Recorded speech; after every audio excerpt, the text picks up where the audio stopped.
आज हमने सबसे पहले पीडीडी डिपार्टमेंट का रिव्यू मीटिंग ली, जिसमें पीडीडीटी के जितने भी डिपार्टमेंट हैं, चाहे उसमें विंग्स हैं, मेंटेनेंस है, ट्रांसमिशन है, प्रोजेक्ट है, उनकी मीटिंग्स ली।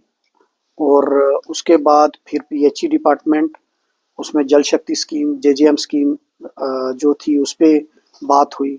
फ्लड इरिगेशन कंट्रोल वाले भी साथ थे उनके, और जितनी भी स्कीम्स चल रही हैं उनकी भी उन पे चर्चा हुई, उनकी रिव्यू किया। और अभी मेरे साथ एग्रीकल्चर एंड अलाइड डिपार्टमेंट्स, जिसमें 8 डिपार्टमेंट आते हैं इसमें, agriculture, sheep husbandry, animal husbandry, horticulture, fishery, उसके बाद सेरिकल्चर, और ये सारे डिपार्टमेंट बड़े इंपॉर्टेंट डिपार्टमेंट हैं। और हमारी काफ़ी 3-4 घंटे अलग अलग स्कीम्स कौन कौन सी चल रही हैं उनकी चर्चा हुई, और आगे हम इस पे किस तरीके से काम करना है और लोगों तक इन स्कीम्स का बेनिफिट कैसे पहुंचे। मेरा मकसद यही था कि डिपार्टमेंट वाइज मीटिंग लेने का पर्पज़ यही है, ताकि हम स्कीम्स को के बारे में रिव्यू कर सकें और लोगों तक किस तरीके से इफेक्टिवली पहुंच सके। उसके लिए मैंने डिपार्टमेंट की मीटिंग ली है और हमने एजेंडा सेट किया है कि हमने उसकी रिव्यू किया है। फिर 1 मंथ के बाद जो जो डायरेक्शन हमने पास की है मैंने कंसर्न डिपार्टमेंट को, उन तक किस तरीके से अवेयरनेस कैंप कैसे हम ऑर्गेनाइज कर सकते हैं एक आम गरीब आदमी को इन स्कीम में। क्योंकि मैंने जब एमएलए बनने के बाद मैं थैंक्स करने के लिए डिफरेंट पंचायत्स में घूमा, तो मैंने देखा कि लोग तो सिर्फ बात करते हैं पीएचई की, लोग बात करते हैं बिजली डिपार्टमेंट की, लोग बात करते हैं सड़क की, बाकी किसी डिपार्टमेंट के बारे में लोगों को ज़्यादा अवेयरनेस नहीं है। ऑल्दो डिपार्टमेंट वाले कोशिश करते हैं अवेयरनेस करने की, लेकिन जिस तरीके से एग्रीकल्चर डिपार्टमेंट की बहुत सारी स्कीम है, फिशरी डिपार्टमेंट की बहुत सारी स्कीम है, एनिमल हस्बेंड्री की बहुत सारी स्कीम है, हॉर्टिकल्चर की बहुत सारी स्कीम है। यहाँ हॉर्टिकल्चर डिपार्टमेंट का तो मैंने जो रिव्यू लिया उसमें काफ़ी अच्छा उनका है, क्योंकि हाई डेंसिटी एप्पल्स के ऑर्चर्ड्स हैं, यहाँ पिकानेट को लेकर ये है, वॉलनट को लेकर ये बड़े काफ़ी स्कीम्स हैं जो लोगों के लिए बेनिफिशियल्स हैं। शीप हस्बेंड्री और एनिमल हस्बेंड्री की काफ़ी सारी स्कीम्स हैं, फिशरी की काफ़ी सारी स्कीम्स हैं, सेरिकल्चर्स की हैं। तो ये सारी मीटिंग्स आज हमने ऑर्गेनाइज की है, और ये इनका पर्पज़ एक ही है कि लोगों तक इन स्कीम का बेनिफिट किस तरीके से पहुंचाए। सर नो डाउट कि हॉर्टिकल्चर बहुत अच्छा काम कर रहा है, एग्रीकल्चर भी कर रहा है सर, लेकिन हॉर्टिकल्चर से जुड़े हुए कुछ लोगों ने हमसे 3-4 दिन पहले भी बात की। उनका कहना था कि उन्हें जो प्लांट्स के लिए जो पेमेंट होती है, आधी वो खुद से लेते हैं और आधी डिपार्टमेंट की तरफ से होती है, लेकिन अभी तक उन्हें पिछले साल की पेमेंट जो है वो नहीं मिली है। तो नेक्स्ट वो फर्दर वो क्या कैसे अपना देखिए, ये मेरे पास भी ये कंप्लेंट्स आई थी। उन चीज़ों को हमने डिपार्टमेंट के साथ टेकअप किया है, जो भी है इश्यूज हैं उनको हमने डिस्कस किया है, और जो भी उसमें नेसेसरी स्टेप्स लेने की ज़रूरत है वो हमने लिए हैं, और उसको हम देखेंगे। और जिनका भी कोई पेमेंट बकाया है वो डिपार्टमेंट देखेगा, वो तो स्कीम के तहत है, वो उनको मिलेगा। ये हो सकता है थोड़ा डिले है, क्योंकि अभी बीच में इलेक्शन थे और बजट का फंड्स की थोड़ी कमी थी, और वो जैसे फंड्स आएंगे वो सबको पेमेंट्स उसमें मिलेगा। सर इसके अलावा पीएचई विभाग से भी आपकी मीटिंग हुई, उसके साथ साथ बिजली विभाग से, तो जैसे कि दिन तो भी हमारी आपसे बात हुई थी, जो बिल्स के काफ़ी ज़्यादा इश्यूज आते थे, उसके साथ साथ साफ़ पानी लोगों को मिलना चाहिए, उसको लेकर लोग जो है काफ़ी जद्दोजहद कर रहे हैं। गंदा पानी लोग पी रहे हैं, तो पाइप जो है यहाँ की वो काफ़ी सालों पुरानी है, तो क्या इसको चेंज करने का कोई प्रोजेक्ट? देखिए, आज मैंने जो डिपार्टमेंट की मीटिंग ली उसमें मेन इम्पॉर्टेंट अमृत स्कीम है। अमृत का प्रोजेक्ट हमने बनवाया है, अभी वो एक में 2-4 दिन में उसको हम कंप्लीट कर लेंगे। वो 131 करोड़ का प्रोजेक्ट है, जो पूरी म्युनिसिपल कौंसिल में 17 वार्डों के लिए है। उसमें हर वार्ड का मैंने रिव्यू लिया जब मैं एमएलए बना, और उसके बाद से ही मैंने इस इशू को टेकअप किया। और हर डिपार्टमेंट में 3 चीज़ों पर हर वार्ड में 3 चीज़ों पे हमने फोकस किया। एक, सोर्स ऑफ वाटर क्या है, उसके बाद स्टोरेज क्या है, और तीसरा ट्रांसमिशन, पानी को कैसे हमने लोगों तक पहुंचाना है। वो मैंने आज डिपार्टमेंट से मीटिंग ली। और जेजेएम स्कीम के आज हमने टारगेट फिक्स किया है। उसमें डिपार्टमेंट के जेईस थे, एडब्ल्यूईज थे, और एक्सियन साहब तीनों थे। उसमें हमने हर स्कीम का एक एक स्कीम के बारे में डेडलाइन तय की है, और वो डेडलाइन 70% स्कीमें जो हैं हमारी, वो उन्होंने एश्योर किया है कि एंडिंग फेब तक, और उसके बाद कुछ एंडिंग मार्च तक कंप्लीट होंगी।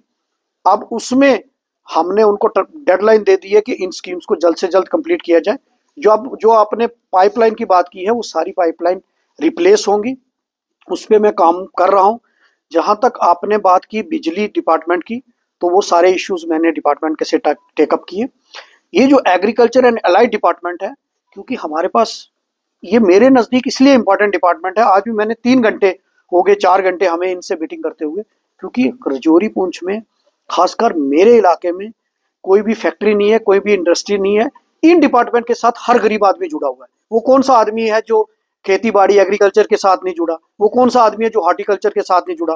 वो कौन सा आदमी है जो एनिमल हस्बेंड्री, जिसने माल मवेशी नहीं रखे? वो कौन सा आदमी है जिसने भेड़ बकरियां नहीं रखी? तो ये जो डिपार्टमेंट है ये गरीब आदमी के साथ डायरेक्टली रिलेट है। और हमारे पास फैक्ट्रियां नहीं है, इंडस्ट्रीज नहीं है, तो सोर्स ऑफ इनकम बढ़ाने के लिए ये डिपार्टमेंट हमारे पास अच्छी अच्छी स्कीम है, जिसमें 80% तक उसमें सब्सिडी है। चाहे हॉर्टिकल्चर की बात करें, चाहे एग्रीकल्चर में करें, चाहे एनिमल हस्बेंड्री या शीप हस्बेंड्री, आपके माध्यम से मैं अपनी कॉन्स्टिट्यूंसी से के लोगों से कहूंगा कि वो अच्छे अच्छे यूनिट इन स्कीम्स का बेनिफिट लें। ऑनलाइन अप्लाई करना है, अभी हम कैंप भी ऑर्गेनाइज करेंगे। इन स्कीम का बेनिफिट लें ताकि उनका सोर्स ऑफ इनकम बढ़ सके।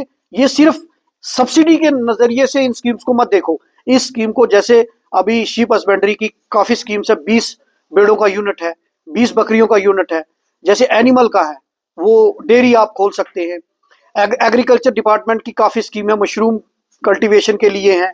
हॉर्टिकल्चर के तो बहुत ही अच्छी स्कीम है। तो ये सारी स्कीमों का मैं लोगों से कहूंगा कि जब भी मैं कैंपेन करता हूं, जब भी मैं मीटिंग्स करता हूं गाँव में, तो वो सिर्फ 2-3 डिपार्टमेंट की बात करते हैं। तो मैं उनसे कहूंगा कि इन डिपार्टमेंट स्कीम्स के बारे में भी आप इनके साथ भी इनके बारे में भी जानकारी लें और इन स्कीम्स में भी अप्लाई करें ताकि बेनिफिट हो। और ये प्रोसेस आज ही नहीं, कल भी मेरी मीटिंग्स है।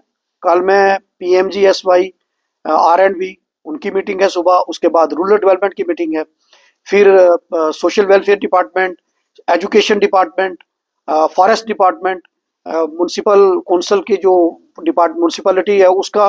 तो हर डिपार्टमेंट की मीटिंग्स ये कंटिन्यूली लूंगा। और इसका लेने का पर्पज ये है कि हम, अगर मैं जॉइंट मीटिंग लेता तो उसमें ये जो छोटे छोटे डिपार्टमेंट बट इंपॉर्टेंट, इसको मैं छोटा नहीं कहूंगा, हमारे देश हिंदुस्तान में 80% लोग किसान हैं, तो ये डिपार्टमेंट बड़ी इंपॉर्टेंट डिपार्टमेंट है। लेकिन जब हम मीटिंग करते हैं तो R&B, रूरल डेवलपमेंट, हेल्थ, ये 2-4 डिपार्टमेंट में ही सारा कुछ खत्म हो जाता है। इसलिए मैंने हर डिपार्टमेंट की अलग अलग मीटिंग ली ताकि मैं उनका फीडबैक ले सकूं, उनको नेसेसरी डायरेक्शन दे सकूं।